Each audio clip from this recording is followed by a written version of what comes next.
Bismillahirrahmanirrahim. Assalamualaikum warahmatullahi wabarakatuh. Merhaba. Yine görüşüyoruz. Benim adım Witska ve bugün yine Türkçe öğreneceğiz. Halo, ketemu lagi. Aku Witska. Hari ini kita bakal belajar lagi bahasa Turki. Acaba bugün ne konuşacağız?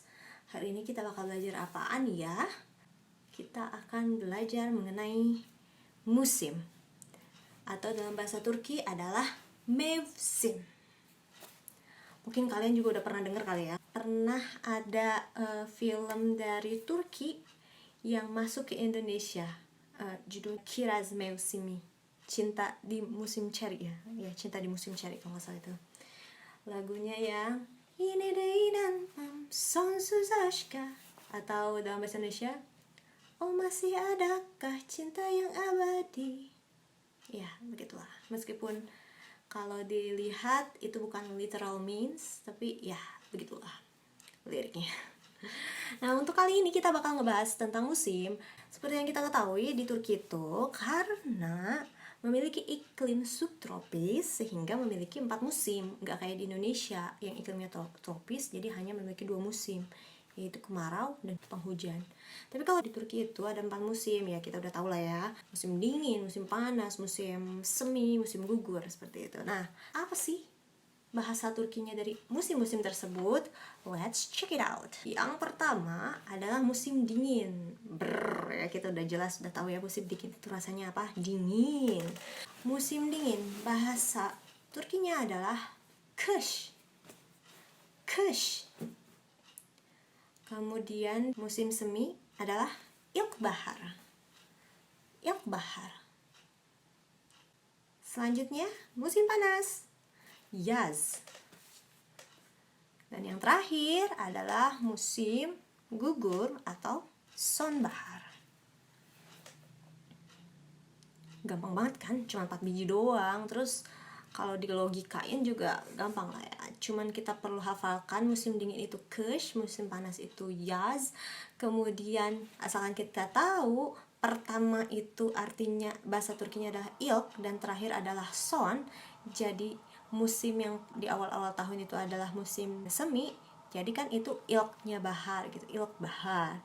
Terus yang di terakhir di tahun tersebut itu adalah musim gugur, yaitu son bahar. Son itu terakhir. İşte çok kolay yani. O kadar zor değil yani. Ondan sonra mungkin kita harus tahu juga nih kalau di Turki itu memang agak beda. Musim dinginnya sendiri biasanya dari bulan Desember sampai sekitar Februari. Selanjutnya untuk musim semi itu dari sekitar Maret sampai Maret, April, Mei. Selanjutnya untuk musim panas itu dari Juni sampai Agustus. Untuk musim gugur atau sonbahar itu dari September hingga November. Nah, di sini juga yang harus kita ketahui ada satu masa di mana terjadi perubahan jam, perubahan waktu. Kadang ada masanya tiba-tiba hari tersebut kita nambah 1 jam. Jadi ketika kita lagi ada di sana itu, ketika ada di Turki itu, aku tuh ngerasa banget yang biasanya biasa aja dengan HP. Tapi ketika di sana itu bukan ketergantungan atau candu HP juga, cuman HP itu bener-bener penting banget. Itu bener-bener tools yang membantu kita banget, karena kita bisa tahu lihat HP langsung, oh jamnya berubah nih, jamnya udah berubah. Sedangkan kalau kita ngelihat jam tangan itu nggak akan mungkin berubah kan, jam dinding nggak akan berubah, sehingga kita pasti bakal ada kemungkinan telat ke kampus seperti itu. Jadi kadang memang suka ada pemberitahuan dari beberapa hari sebelumnya. Terus apalagi kalau udah Hamin satunya itu udah langsung gencar banget informasi itu menyebar kalau besoknya waktunya akan berubah, akan ada pertambahan waktu 1 jam, seperti itu biasanya. Karena pernah kejadian deh kayaknya teman aku jadinya terlambat gara-gara itu, karena dia nggak ngecek jam di HP. Jadi baiknya sih ngecek jam di HP seperti itu. Nah, kemudian selain itu apalagi penting banget juga ngecek di HP itu buat ngecek suhu di luar itu berapa derajat. Nggak cuma suhu saat itu aja, tapi suhu harian itu atau sampai selanjutnya itu kita bisa lihat juga. Karena apa? Jangan sampai kita tuh salah kostum. Jangan sampai kayak sebenarnya ya mungkin sekarang terlihat agak hangat, panas seperti itu. Namun ternyata nanti agak siangnya Dinginnya nggak akan tahan sampai ke tulang-tulang. Nah itu jangan sampai kejadian lah gitu. Dan aku pernah ngalamin seperti itu. Dulu tuh sering banget aku puasa HP.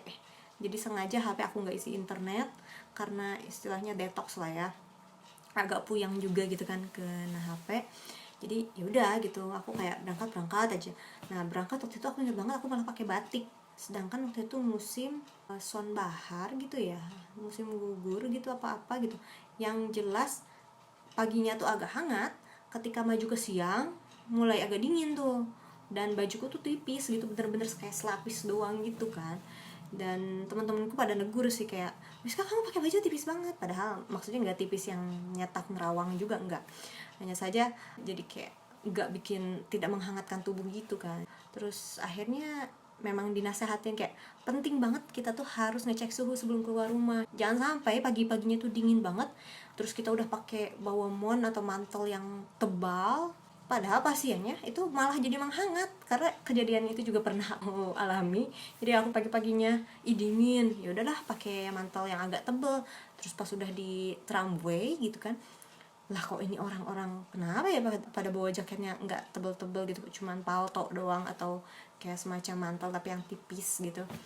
Ternyata bener aja pas siangnya memang cukup penghangat sehingga gerah. Dan aku ya udahlah, daripada aku mati kegerahan aku copot aja itu mantelku. Nah seperti itu, makanya emang penting banget untuk ngecek suhu ya, nggak cuma di negara subtropis aja, mungkin di Indonesia juga kita penting banget sih buat ngecek suhu udara gitu. Utamanya bukan suhu udara sih, kayak kita ngelihat cuaca hari ini tuh gimana, cuaca seminggu ini tuh gimana, apakah hujannya akan lebat dan lain sebagainya. Apalagi kan aku tinggal di kawasan yang melewati zona banjir, yang bisa jadi itu tuh kalau udah banjir akses tuh tertutup istilahnya, sehingga aku tuh harus cari alternatif gimana caranya supaya aku bisa menanggulanginya atau memitigasi hal tersebut.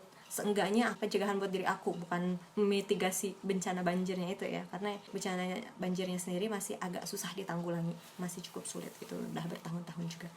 Nah seperti itu. Kemudian mengenai musim ini, pertanyaan yang paling tepat adalah kita ini lagi di musim apa sih? Gitu kan ya. Pertanyaan umumnya gitu ya. Kan secara spesifiknya mah mungkin semakin kita belajar, semakin kita memahami atau semakin tahu juga gimana cara pertanyaannya. Nah, ini untuk bentuk pertanyaannya yang bakal aku kasih tahu adalah sekarang tuh lagi musim apa sih? Atau hangi musim days. Hangi itu menunjukkan yang mana. Hangi musim days. Hangi yang mana? Musim, musim. Ditambahin de karena di musim. Kita udah belajar ya tentang nerde itu ya. Musim days. Yes artinya kita.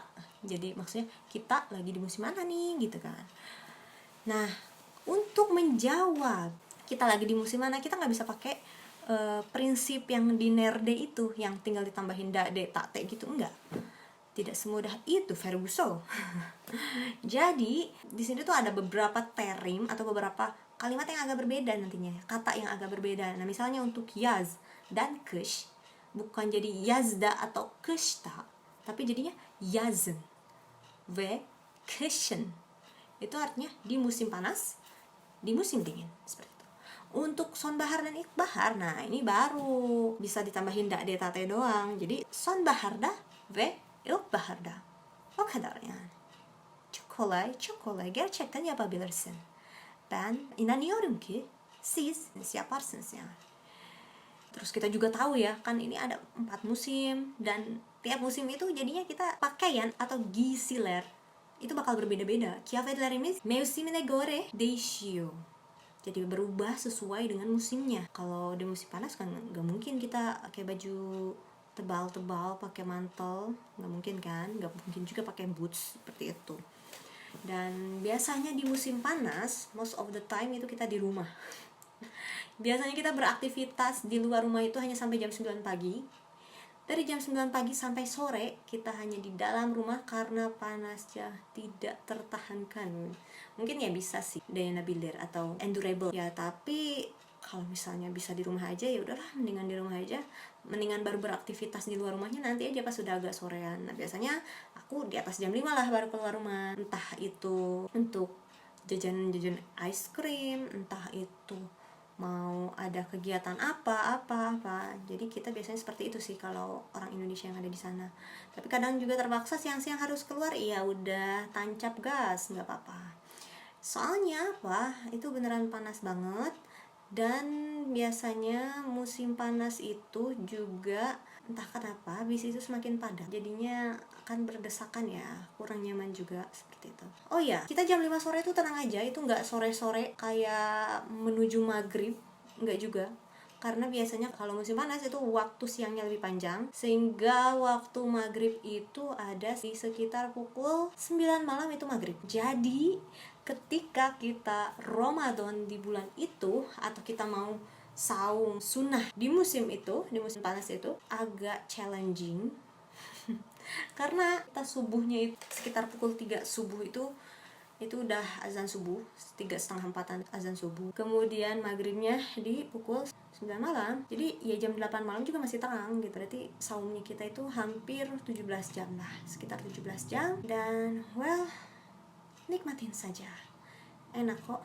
17 jam awalnya mungkin terasa sulit, aku ngerasa sulit karena aku udah diwanti-wanti juga, udah dikasih tahu harus siap-siap kalau misalnya Ramadannya di musim panas, karena bisa jadi saum sampai 17 jam. Jadi aku mempersiapkan dari sebelum-sebelumnya, aku latihan saum dari sebelum-sebelumnya dulu. Jadi dari sebelum Ramadan di musim panas itu aku udah mulai latihan saum yang di waktu lebih panjang kan, mulai lebih dari 13 jam karena kan di Indonesia sekitar 13 jam ya.